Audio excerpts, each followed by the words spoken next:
இங்கே வந்து சின்ன பிள்ளை விளையாட்டுலையே இது எத்தனாயிரம் ஆண்டுகளாக சுமந்து வர பாரு. உலக தமிழ் பேரினம் நாம் தமிழர் என்கிற ஒரு கட்சியை நம்பி நிற்கிற நிலைமைக்கு வந்திருக்குதுன்னா தன் இன உரிமைக்கு இன மீட்சிக்கு அவ எவ்வளோ பெரிய வேலையை நீ செஞ்சுக்கிட்டு இருக்க. யாரை பார்த்தாலும் கடைசி நம்பிக்கை உன்னையே தான் நம்புகிறோம், உன்னையே தான் நம்புகிறோங்கிறான். நான் இப்படி திரும்பி உங்களை தான் நான் நம்புகிறேன், உங்களை தான் நம்புகிறேன், உங்களை தான் நம்புகிறேன். டே நான் குலதெய்வங்களோட முருகனோடவே எனக்கு சண்டை இருக்குடா. நான் பாரு என் பாட்டை ராஜராஜ சோழனுக்கு எனக்கு அவனுக்கு அருள்மொழி சோழனுக்கு எனக்கும் சண்டை இருக்கு. அரசேந்திரனே தீட்டி விட்டு வந்தேன். கடடா நாயே, உனக்கு இதெல்லாம் தேவைதான்டா. உலகம் பூரா போய் வென்றுட்டு குட்டியை சோறு மாதிரி சாஞ்சி கிடக்குறாப்ல. அவன் அங்கே ஓலைக்குடிச்சியில் கிடக்கிறேன், அந்த பெருவுடையார் உடையாலூரில். அவன் இங்கே என் தாத்தை ஒருத்தருக்கு என் பாட்டேன் இந்த வாவுசி, அவன் சிலைக்கு மாலை போட போனேன், சிலை விழுந்துரும் ஏறாதேன்ட்டான். இந்த கண்ட நாய் கருமாந்திரம் முடிச்சவெல்லாம் தெரு நிற்கிறான். என் பாட்டை அவன் எவ்வளோ பெரிய ஈகத்தை இந்த நாட்டு விடுதலைக்கு செஞ்சவன், அவனுக்கு ஒரு சிலை கிடையாது எனக்கு மாலை போடுறதுக்கு. அப்போ மனசுக்குள்ள ஒரு வெறி வரும் பாரு, இரு நான் வென்றுட்டு வந்து உனக்கு வச்சுட்டு தான் அப்புறம் சிலையை வச்சுட்டு தான் மாலை போடுவேன். அந்த மாதிரி பல பேரோட இருக்கு. முருகனுக்கே எனக்குமே சண்டை இருக்குல்ல. அப்படி போகும்போது முருகா அப்படின்னு பக்தி திருமுத்து திரு பாடும்போது தான் உள்ள போறது. ஆனால் நம்ம கோபத்தோடு போகும்போது அவரே சொல்லிடுறாப்புல, நாங்கள் தமிழில் ஓதுறோம், தமிழில் ஓதுறோன்னு. வரலைனாலும் பார்த்தாது படிக்கிறாப்புல. வள்ளியின் மணாலனை கந்தனை கடம்பனை அப்படின்னு பாடுறாப்புல. கொஞ்சம் விட்டு விட்டு படிக்கிறாப்புல, ஆனால் படிக்கிறாப்புல. அது மாதிரி நீங்கள் மிகுந்த பொறுப்பை ஏற்றிருக்கிறீங்க. கவனமாக நீங்கள் வேலை செய்யணும். இந்த தேர்தலை விட்டுறக்கூடாது. நமக்கு முக்கியமான தேர்தல். 5 மணி போட்டி 6 மணி போட்டிம்மா நீங்கள் ஒன்றுங்களைங்க. நமக்கு இங்கே எவனுமே போட்டி கிடையாது. நம்ம எடுத்து வைக்கிற அரசியலுக்கு எவனுமே போட்டி கிடையாது. நம்ம வரும்போது ஐயா விஜயகாந்த் வரும்போது அம்மா ஜெயலலிதா ஐயா கருணாநிதி 2 பேர் தான். நாம் வரும்போது மக்கள் நல கூட்டணின்னு ஒன்று இருந்தது. இங்கே திமுக அதிமுக தலைமையில் கூட்டம். ஐயா அன்புமணி தனியாக ஒரு போட்டி, மாற்றம் முன்னேற்றம் அன்புமணின்னு ஐயா அன்புமணி வந்தாங்க. அந்த இடத்துல நம்ம வந்தோம். அப்போ அங்கேயும் நம்ம 5வது தான். அதில் 4.5 லட்சம் 1.1. திருப்பி 19 தேர்தலுக்கு வர்றோம். 19 தானே அங்கே வர்றோம். வரும்போது யார்? எங்கள் அண்ணன் கமலாசன் வந்துட்டாப்புல. அப்புறம் ஐயா டிடிவி வந்துட்டாப்புல. அங்கேயும் நம்ம 5வது தான். கவனிச்சுக்கிட்டீங்களா? அங்கே 17.5 லட்சத்தை வாங்கி ஏறி போகிறோம். 17.5 லட்சம் வாங்கி போகிறோம். 4.5லேருந்து எங்கே போயிடுது? அங்கே போயிடுது. அதுக்கப்புறம் திருப்பி வர்றோம் 21க்கு. இடையில எல்லா இடைத்தேர்தலையும் சண்டை போடுறோம். எது கிடைக்காத அடிக்கிறோம். நம்ம நோக்கம் என்ன? வெல்லணும். அப்புறம் 21க்கு வர்றோம். 21ல் வந்து என்ன ஆகுது? அண்ணன் ஐயா டிடிவி தலைமையில் ஒரு அம்மா விஜயகாந்த் இவங்க பிரேமலதா அவங்க ஒரு கூட்டணி. இந்த பக்கம் ஐயா ஸ்டாலின் தலைமையில் ஐயா எடப்பாடி தலைமையில் ஒரு கூட்டணி. இந்த பக்கம் மக்கள் நல கூட்டணின்னு ஒன்று. அதானே? இல்லை அண்ணன் கமல்ஹாசன் தலைமையில் ஒரு கூட்டணி. நல்லா கவனிச்சுக்கிறங்க. இப்போ எத்தனாவது இடத்துல நம்ம இருக்கோம்? அதே 5. நம்ம போட்டியில் இருக்க மாட்டோம் தெரியுங்களா? இங்கே பாருங்க, திமுக அதிமுக கமல்ஹாசன் டிடிவி. நம்ம வந்து மற்றவை நான் படம் பார்க்க போகும்போது நான் எங்கள் அண்ணன் ரவி என்ன வந்து வரல. இன்னைக்கு நாங்கள் வண்டியில் போகும்போது என் நண்பர் ஒருத்தர் எங்கள் மச்சான் அந்த இக்பால் இறந்துட்டாப்புல. டேய் மச்சான், எல்லா படத்துலையும் பார்க்குறேன்டா மச்சான், இந்த மற்றவை மற்றும் பலர் இருக்கான்ல, அவன் எல்லா படத்துலையும் நடிக்கிறான்டா. அதாவது அவர் கேட்குறாப்புல மச்சான் மாற்று. அது மாதிரி இந்த எல்லா படத்துலையும் இருக்க மற்றும் பலர் நம்ம தான்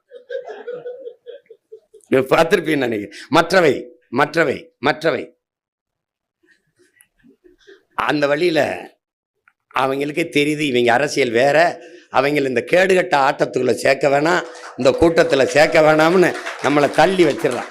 உங்களுக்கு புரியுதுன்னு நினைக்கிறேன். நீ நல்லா படித்த உள்ள நாரிமன், நீ இந்த கூட்டத்தில் வர, நீ போப்பா அங்கிட்டு போப்பா அப்படின்பாங்கல்ல, அதுதான் புரியுதா? அதுதான். இப்போ அதில் இந்த வாட்டி எத்தனை பேர் நின்னாலும் நீங்கள் அதை பற்றி யோசிக்கக்கூடாது. நான் உங்களுக்கு சொல்கிறேன், நாம் நிற்கிறோம், நாம் போட்டிடுறோம், அதுதான் இங்கே முக்கியம். நீங்கள் யாரு? உலகப்போர், 3வது உலகப்போர் செஞ்ச தலைவனின் பிள்ளைகள் நீங்களும் நானும். 22 நாடுகள் சேர்ந்து ஒரு தலைவனை ஒரு வீரனை வீழ்த்த போரிடுதென்றால் 22 நாடுகள் உலக நாடுகளை எதிர்த்து 25,000 பேரை வைத்து ஒருவன் போர் செய்தான் என்றால் அந்த போர் உலகப்போர். இப்போ 3ஆம் உலகப் போரை செய்த ஒரு தலைவனின் பிள்ளைகள் நாம் இந்த அக்கப்போருக்கு பயந்தால் ஒரு வைக்கப்போரும் மிஞ்சாது. அதனால அதை போய் கவலைப்பட்டுக்கிட்டு இருக்க வேண்டியது இல்லை. மாற்று வேட்பாளர் தேர்வு பண்ணியிருக்கு. ஒன்று நீங்கள் கவனிச்சுக்கணும், ஒரு தங்கைக்கு இடம் ஒரு இஸ்லாமிய தங்கைக்கு நான் கொடுத்துருந்தேன்னா அதே இஸ்லாமிய தங்கை தான் மாற்று வேட்பாளராக போடணும். பெண்ணுக்கு மாற்று பெண்ணு தான். இப்போ ஒரு சமூகத்துக்கு இங்கே இப்போ வன்னியரில் ஒரு தங்கச்சி கொடுத்துருக்கேன்னா வன்னியரில் தான் மாற்று வேட்பாளரும் எடுக்கணும். அப்போ எந்த சமூக பிரதிநிதித்துக்காக நான் கொடுக்குறேனோ மாற்று வேட்பாளர் அதை தவற விட்டினா ஒருவேளை இந்த கட்டுத்தொகை இதாக ஆயிடுச்சுன்னா இங்கே தவறிடும். அப்போ அந்த பிரதிநிதித்துவம் போயிடும். கட்டுத்தொகை போடும்போது மிகுந்த கவனமாக நீங்கள் போடணும். அது வழக்கறிஞர் நம்மளுடைய சட்டப்பாசறை செய்தாலும் கூட நீங்களும் பொறுப்புணர்வோடு போடணும். 1க்கு 3 மனுக்களை போட நீங்கள் தயாராகிக்கணும். 1க்கு 3 போடுறதுக்கு தயாராகிக்கணும். நீங்கள் 10 பேர் இருந்தாலும் ஒற்றுமையாக இருந்து வேலை செஞ்சிட்டிங்கன்னா நம்ம வெற்றியை எவனாலும் குலைக்க முடியாது.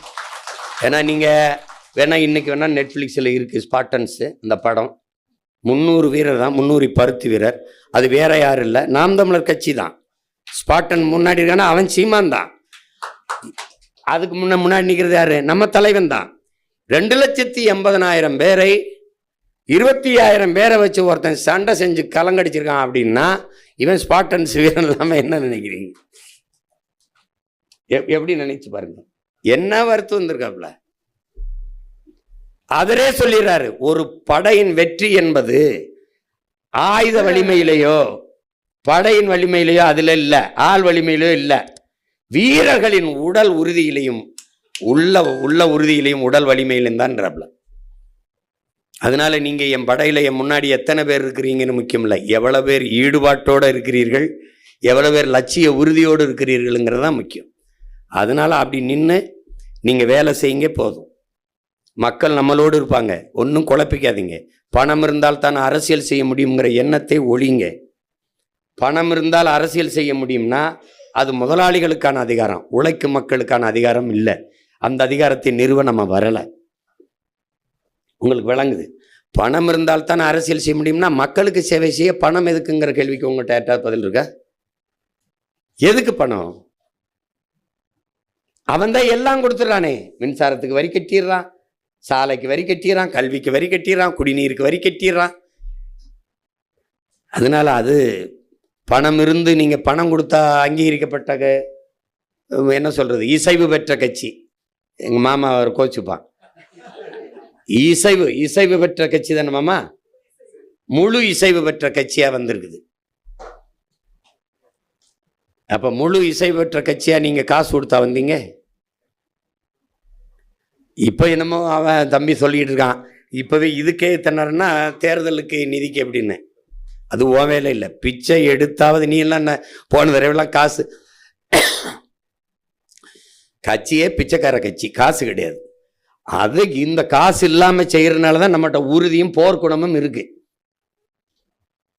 அதனால எப்பாடுபட்டாவது உங்களுக்கு தேர்தல் செலவுக்கு வர வேண்டிய செலவுக்கு பணம் வரும். அது எந்த உழைக்கும் நம்ம மாதிரியே உணர்வுள்ள தமிழ் மக்கள் நாடங்கள் உலகங்கள் இருக்கான். அவன் 50,000 100ன்னு சேர்த்தாவது கொடுத்து கொண்டு நிறுத்திடுவான். நீங்கள் ஒன்றும் கவலைப்படாதீங்க, அதுக்கு தானே உங்கள் அண்ணன் இருக்கேன். அந்த சுமை உங்களோடது இல்லை, அது என்னோடது.